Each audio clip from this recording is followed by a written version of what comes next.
ಇದೇ 17ರಂದು ಕಲಬುರಗಿಯಲ್ಲಿ ನಡೆಯಲಿರುವ ಸಂಪುಟ ಸಭೆಯಲ್ಲಿ ಕಲ್ಯಾಣ ಕರ್ನಾಟಕದ ಜ್ವಲಂತ ಸಮಸ್ಯೆಗಳ ನಿವಾರಣೆಗೆ ಕ್ರಮ ಕೈಗೊಳ್ಳಬೇಕು ಎಂದು ಸರ್ಕಾರಕ್ಕೆ ಹೋರಾಟಗಾರ ಲಕ್ಷ್ಮಣ್ ದಸ್ತಿ ಆಗ್ರಹಿಸಿದರು.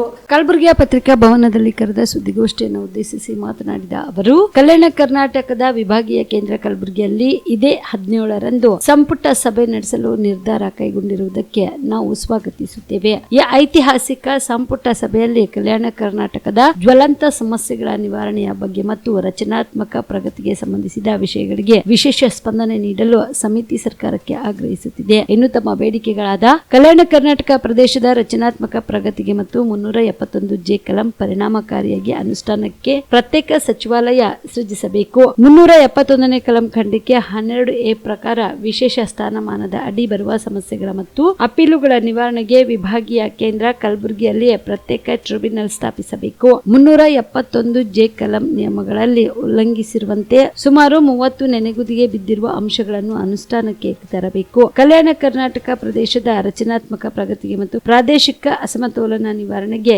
ಕೆಕೆಆರ್ಡಿಬಿ ವತಿಯಿಂದ ದೂರದೃಷ್ಟಿಕೋನವನ್ನು ಇಟ್ಟುಕೊಂಡು 5 ವರ್ಷದ ಕ್ರಿಯಾ ಯೋಜನೆ ರಚಿಸಿ ಕಾಲಮಿತಿಯಲ್ಲಿ ಅಭಿವೃದ್ಧಿಗೆ ಕ್ರಮ ಕೈಗೊಳ್ಳುವುದು ಸೇರಿದಂತೆ ತಮ್ಮ 10 ಹಲವು ಬೇಡಿಕೆಗಳನ್ನು ಈಡೇರಿಸಬೇಕು ಎಂದು ಆಗ್ರಹಿಸಿದರು. ಕ್ಯಾಬಿನೆಟ್ ಮೀಟಿಂಗ್ ಇಟ್ಟಿದ್ರು. ಬಿಕಾಸ್ ಆಫ್ ಮಲ್ಲಿಕಾರ್ಜುನ ಖರ್ಗೆ ಧರ್ಮಸಿಂಗ್ ಅವರ ಇಚ್ಛಾಶಕ್ತಿಯಿಂದ ಅದು ಫಸ್ಟ್ ಕ್ಯಾಬಿನೆಟ್ ಆಯಿತು. ನಂತರ ಯಡಿಯೂರಪ್ಪನವರು, ಆ ನಂತರ ಏನದಲ್ಲ ಜಗದೀಶ್ ಶೆಟ್ಟರು, ಆಮೇಲೆ ಸಿದ್ದರಾಮಯ್ಯನವರು ಪ್ರಥಮ ಮುಂದುವರ್ಸ್ಕೊಂಡು ಹೋದರು. ಈಗ 10 ವರ್ಷ ಆಯಿತು ಕ್ಯಾಬಿನೆಟ್ ಆಗಿದ್ದಿಲ್ಲ. ಕಳೆದ ವರ್ಷ ಮಾನ್ಯ ಪ್ರಿಯಾಂಕ್ ಖರ್ಗೆ ಅವರಿಗೆ ಹೇಳಿದಾಗ ಸೂಕ್ತ ಸಂದರ್ಭದಲ್ಲಿ ನಿರ್ಣಯ ತಗೋತೀನಿ, ಮಾಡ್ತೀವಿ ಅಂತ ಭರವಸೆ ಕೊಟ್ಟರು. ಅವರು ಭರವಸೆ ಕೊಟ್ಟ ಪ್ರಕಾರ ನಡೆದಾರ. ಅದಕ್ಕೆ ಮಾನ್ಯ ಗೌರವ ಅಧ್ಯಕ್ಷರಿಗೆ ಸ್ವಾಗತ ಸಲ್ಲಿಸ್ಯಾರ.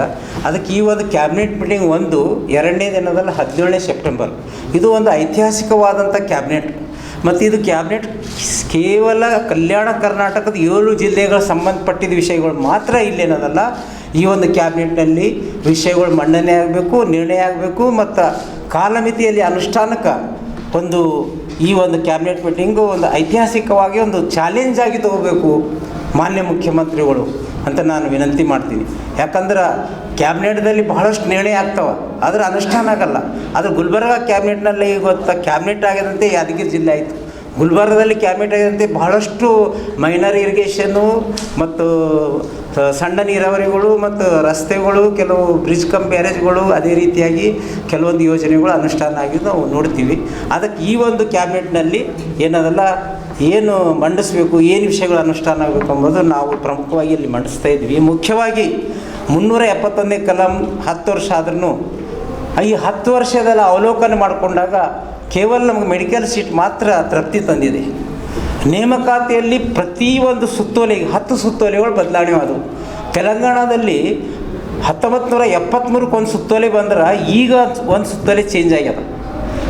ಅಲ್ಲಿ 3-4 ದಶಕಗಳಿಗೆ ಒಂದು ಸುತ್ತೋಲೆ ಚೇಂಜ್ ಆಗ್ತದೆ. ಇಲ್ಲಿ 10 ಸುತ್ತೋಲೆಗಳು ಚೇಂಜ್ ಆಗ್ತವೆ. ಅಂದರೆ ನಮ್ಮ ಅಧಿಕಾರಿಗಳು, ಈ ಅನುಷ್ಠಾನ ಅಧಿಕಾರಿಗಳು ನಿರ್ಲಕ್ಷ್ಯ ಮಾಡ್ತಾ ಇದ್ದಾರೆ. ವಿನಾಕಾರಣ ಏನದ ಸುತ್ತೋಲೆಗಳಲ್ಲಿ ಕಾನೂನಾತ್ಮಕವಾದ ಅಂಶಗಳು ಸೇರಿಸಲಾರದೆ ಏನದಲ್ಲ ಅವರು ನೇಮಕಾತಿ ಸುತ್ತೋಲೆಗಳು ಪ್ರಕಟಣೆ ಮಾಡೋದ್ರಿಂದ ಪ್ರತಿ ನೇಮಕಾತಿಗೆ ಏನದಲ್ಲ ಕೋರ್ಟಿಗೆ ಮೆಟ್ಟಲು ಹೋಗ್ತಾ ಇದ್ದಾರೆ. ಯಾರು ಹೋಗ್ತಾ ಇದ್ದಾರೆ? ಹಳೆ ಮೈಸೂರಿನವರು ನಮ್ಮ ಭಾಗದ ವಿರುದ್ಧ ಹೋಗ್ತಾ ಇದ್ದಾರೆ. ಇದು ಜನರಲ್ ಮೆರಿಟ್ ಯಾಕೆ ಇವರಿಗೆ ಯಾಕೆ ಕೊಡಬೇಕು 8%? ಈ ರೀತಿ ಏನಂತ ಪದೇ ಪದೇ ನಮ್ಮ ವಿರುದ್ಧ ಹೋಗ್ತಾ ಇದ್ದಾರೆ.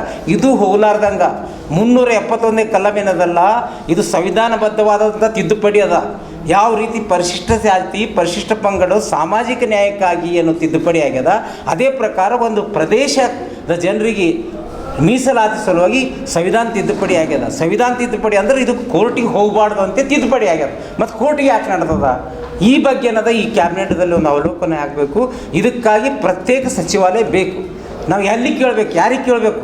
ಈಗ ನಾವು ಲವಾರಿಸಿದ್ದೀವಿ, ಯಾವ ಜಿಲ್ಲೆಯದವ್ರು ಎಲ್ಲಿ ಕೇಳಬೇಕು? ನಾವು 371 ಕಲಂ ಸಂಬಂಧಪಟ್ಟಂತೆ ನೇಮಕಾತಿ ತೊಂದರೆಗಳು, ಮುಂಬಡ್ತಿ ತೊಂದರೆಗಳು, ಆಮೇಲೆ ಶೈಕ್ಷಣಿಕ ಪ್ರವೇಶ ತೊಂದರೆಗಳು ಮತ್ತು ಇನ್ನಿತರ ವಿಷಯಗಳ ಬಗ್ಗೆ, ಇನ್ನಿತರ ಸವಲತ್ತುಗಳ ಬಗ್ಗೆ, ಕೆಕೆಆರ್ಡಿಬಿ ಸವಲತ್ತುಗಳ ಬಗ್ಗೆ ಪ್ರತಿ ಜಿಲ್ಲೆಯಲ್ಲಿ ಯಾವ ಏಜೆನ್ಸಿ ಕೇಳಬೇಕು. ಅದಕ್ಕೆ ಸಮಾಜ ಕಲ್ಯಾಣ ಇಲಾಖೆ ಯಾವ ರೀತಿ ಸಾಮಾಜಿಕ ನ್ಯಾಯಕ್ಕಾಗಿ ಸಮಾಜ ಕಲ್ಯಾಣ ಇಲಾಖೆ ಇದೆ, ಬ್ಯಾಕ್ವರ್ಡ್ ಕ್ಲಾಸಸ್ ಡಿಪಾರ್ಟ್ಮೆಂಟ್ ಅದ, ಮೈನಾರಿಟಿ ಡಿಪಾರ್ಟ್ಮೆಂಟ್ ಅದ.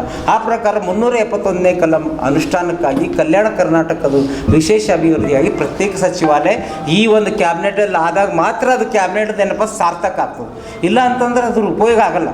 Star care multi speciality trauma emergency 24x7 ತುರ್ತು ಚಿಕಿತ್ಸಾ ಸೌಲಭ್ಯವುಳ್ಳ ಆಸ್ಪತ್ರೆ. ಕಲಬುರಗಿ ಜಿಲ್ಲೆಯ ಖ್ಯಾತ ಅನುಭವಿ ವೈದ್ಯ ಡಾಕ್ಟರ್ ಪ್ರಶಾಂತ್ ಮಾಲಿ ಅವರ ನೇತೃತ್ವದಲ್ಲಿ ಅನುಭವಿ ವೈದ್ಯರ ತಂಡದೊಂದಿಗೆ orthopaedic, neuro surgery, general medicine, urology, gastro surgery, paediatric, obstetric, gynaecology, cardiology, neurology ಸೇರಿದಂತೆ OPD, IPD, ICU, NICU, ultrasound, 2D echo, laboratory, major OT ಸೌಲಭ್ಯಗಳೊಂದಿಗೆ ಎಲ್ಲ ರೋಗಕ್ಕೂ ಒಂದೇ ಸೂರಿನಡಿ ರಿಯಾಯಿತಿ ದರದಲ್ಲಿ ಸ್ಟಾರ್ ಕೇರ್ ಆಸ್ಪತ್ರೆಯಲ್ಲಿ ದಿನದ 24 ಗಂಟೆ ಎಮರ್ಜೆನ್ಸಿ ಚಿಕಿತ್ಸೆ ನೀಡಲಾಗುವುದು.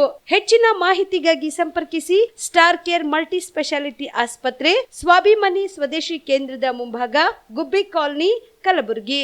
ಮೊಬೈಲ್ ನಂಬರ್ 9066906614 ಅಥವಾ 8472360239.